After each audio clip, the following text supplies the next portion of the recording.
What's good, YouTubers and YouTubettes? This is JB Sports, back again with another one.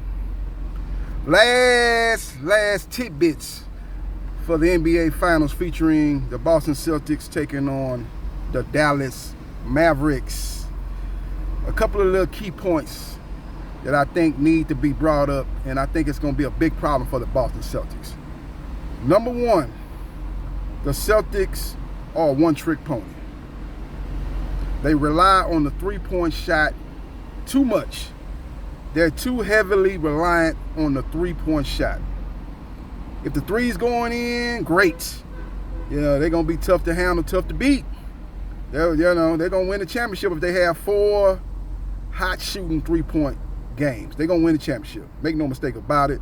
But when the pressure is up, when the games are more magnified, when the temperature has risen, you in the fire right now, man. You playing in front of millions and millions of people. It's going to be way more cameras at this game, way more media at this game. It's just a heightened sense of pressure on each and every player out there on that court.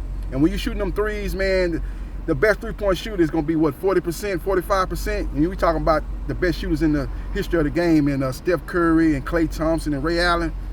But everybody else, man, they're going to be around 33% on the average. And for you to rely on that shot and that be the focal point of your offense, man, I don't think it's going to beat the Dallas Mavericks. The Dallas Mavericks, on the other hand, are a pick-and-roll team. And they're going to put your best big man in a pick-and-roll coming off a major injury, and Kristaps Porzingis. His first game back, he's going to be rusty, number one. He's going to get put in the pick-and-roll. Whoever he's guarding, Luka going to call him over, and they're going to run pick and roll. They're going to get Porzingis out there on Luka out there coming off a bad leg injury. I think he hurt his calf in the early in the first round of the Miami Heat series. They're going to put him in the pick and roll, and they're going to put Al Horford in the pick and roll, a.k.a. Old Man River. I like Al Horford, man. He's had a great career.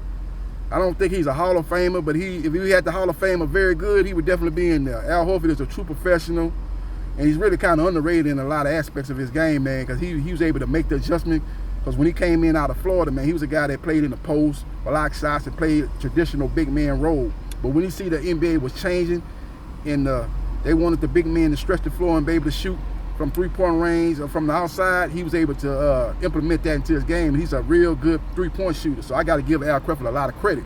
But he's going to be getting put in the pick and roll, too, by Luka Doncic, too. So he's going to have to be able to hold up out there on the perimeter. I don't think he's going to be able to hold up, man. So I think those two issues are main problems for the Boston Celtics. I think a lot of these people that are making predictions on this game are just looking at the roster and looking at the fact that Boston has the best starting five in the game, and they have more good players on their roster than the Dallas Mavericks. But you got to understand that Dallas Mavericks get, in my opinion, better looks than the Dallas Mavericks from the playoffs I've been watching.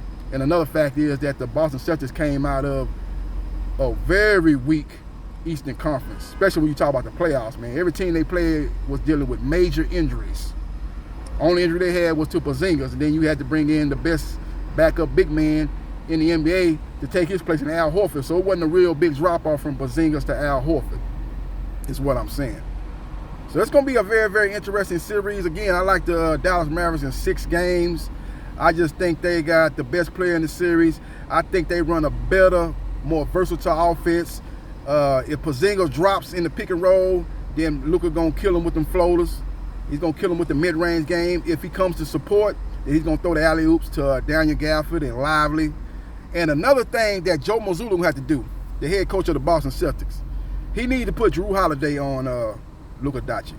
But when you watch these playoffs, the best defender on Luka Doncic in this playoffs was Dort from OKC. He's very stout, strong base. Not tall, not a lot of length, probably about 6'4", maybe 6'3", but very, very stout, strong. He was able to get up under Luka Doncic, and he did a very good job on Luka Doncic. Luka Doncic had his moments and he had his big games, but he did not have the best series against OKC when in comparison to what he did against Minnesota and what he did against the Los Angeles Clippers.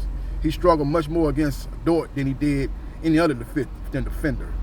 Now I'm going to go back maybe 3 years ago. Another defender that gave Luka a problem was Andrew Wiggins. from Golden State. When Curry them won that 4th championship about 3 years ago, Wiggins picked him up full court, put the pressure on him, and Wiggins had the body and had the length to bother Luka Doncic. Now, Jaylen Brown fits that mold, but will Jaylen Brown be willing to take a chance and guard him, or will the head coach Joe Mazzulla put their best player on Luka Doncic and he getting foul trouble? You got to worry about that, but that's the defenders I would be putting on Luka Doncic. I would be putting Jrue Holiday on him, and then after that, I would be putting Jason Tatum on him. I would not put Jaylen Brown on him, even though Jaylen Brown's a good defender. He's just too light in the ass, man. Luka gonna bump him off and shoot that little fadeaway and gonna eat him up all day long. And you put White on him. White's a good defender too, but he's just too small and he's not stout enough. Jrue Holiday is similar height to White, but he's got a stronger base. He's got quick hands. He's gonna be poking at the ball. He's gonna be trying to steal the ball from Luka. He's more of the style of a Dort.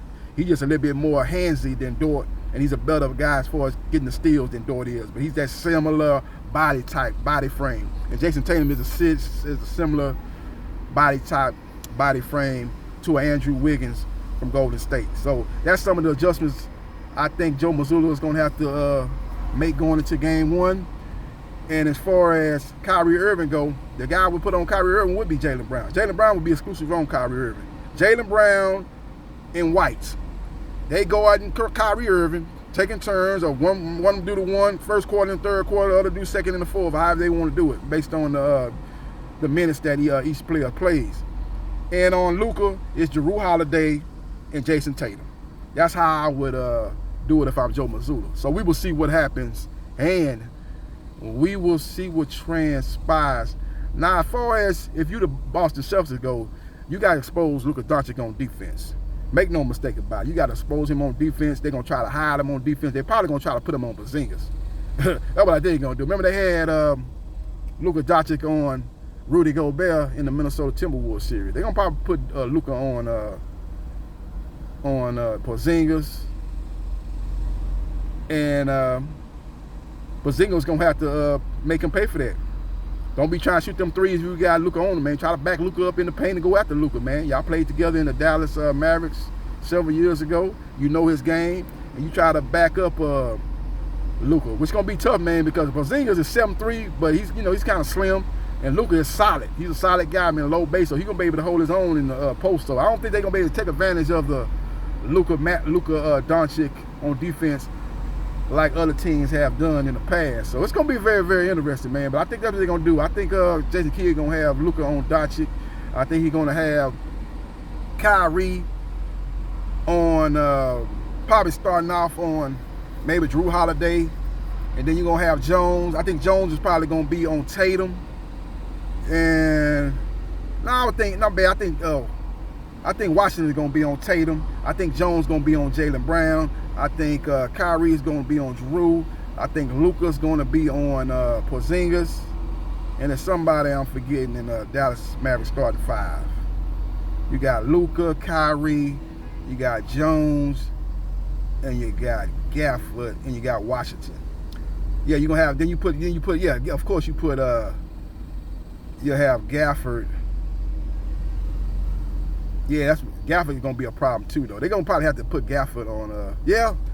Boston Celtics is going to be able to expose Luka on defense, actually. Because you're going to have Gafford on Porzingis. And you're going to have to put, I think you're going to put Luka